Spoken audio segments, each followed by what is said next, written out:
Hello and welcome. Today, we're going to explore something that often goes unnoticed in the busy rhythm of everyday life: self-care.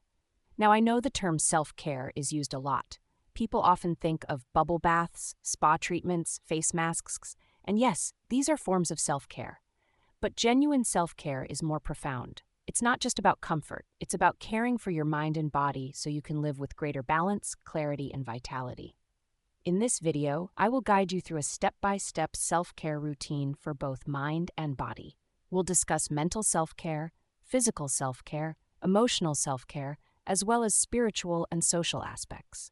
By the end, you will know how to create your own personalized routine that fits your needs. So if you've been feeling exhausted, overwhelmed, or like you're running low, stay with me. Let's begin. Part 1. Caring for the mind. The initial step in self-care is looking after your mental state. Your mindset influences everything else: your mood, your energy, and even your physical health. Step 1A. Establishing mental boundaries. Imagine your attention as a battery. Each time you say yes to something that doesn't benefit you, you drain that battery.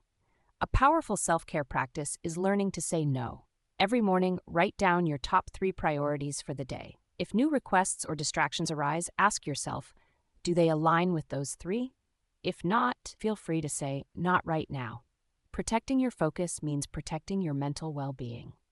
Step 1B, journaling and reflection. Your brain isn't meant to store everything. When you're holding on to every worry, task, or thought, your mind becomes cluttered. Take just 5 minutes to write in a journal. In the morning, note one intention for the day. At night, write one thing you're grateful for. This simple habit clears mental space and trains your brain to focus on positive aspects. Step 1C, minimizing mental clutter. We live in a noisy world. Continuous news, social media, and endless notifications. Don't overload your brain. A simple self-care hack: create a screen-free zone. Maybe it's the first 30 minutes after waking up or the last hour before bed. Instead of scrolling, read, stretch, or just sit in silence. Your mind will thank you for the breathing room.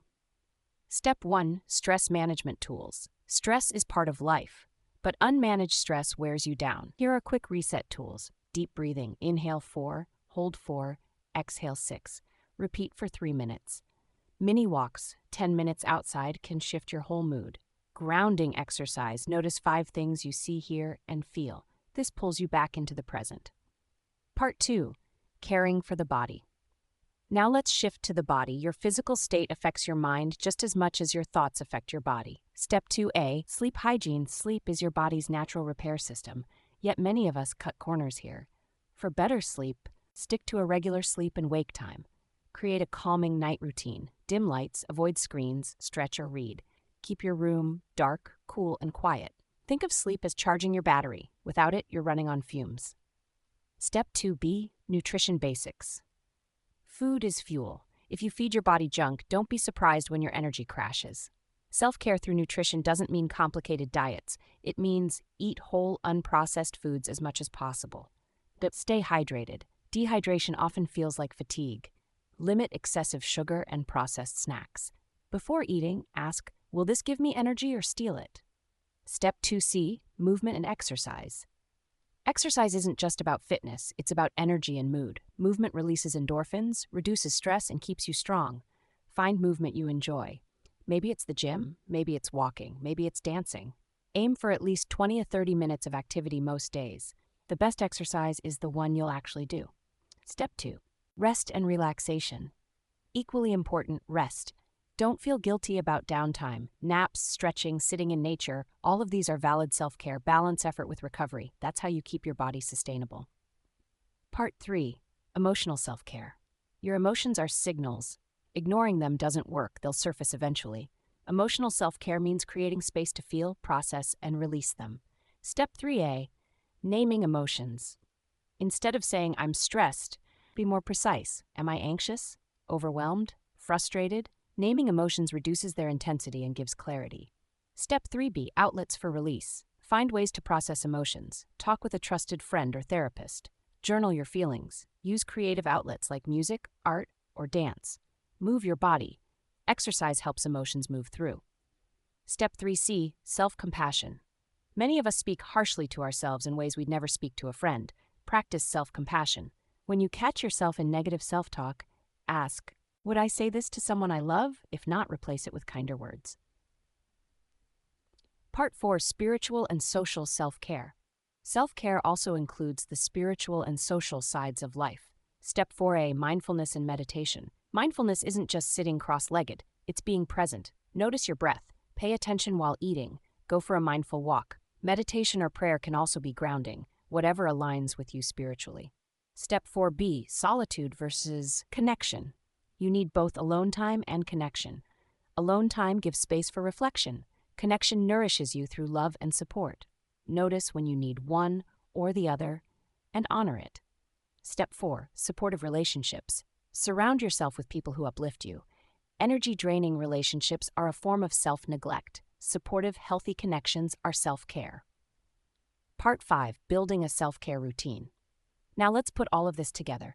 A self-care routine doesn't have to be complicated, it just has to be consistent. Daily micro-practices. Tiny habits make a big difference. Some examples. Drink water first thing in the morning.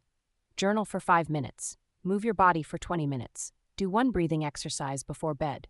Weekly reset. Once a week, do something bigger. Meal prep. Eat healthy foods. Have a longer workout or spend time in nature. Take a walk. Declutter a space in your home. Take a digital detox day. Monthly reflection. At the end of each month, reflect. What gave me energy? What drained me? What will I adjust next month? This keeps your routine personal and evolving. Conclusion. So let's wrap this up. Self-care is not selfish, it's essential. We've covered how to care for your mind with boundaries, journaling, and stress tools. We explored body care with sleep, nutrition, movement, and rest. We looked at emotional self-care, spiritual mindfulness, and social connection.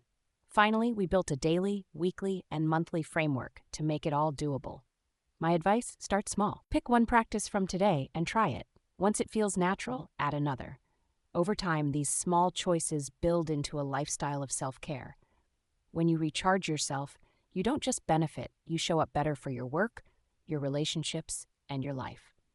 So take care of yourself. You deserve it.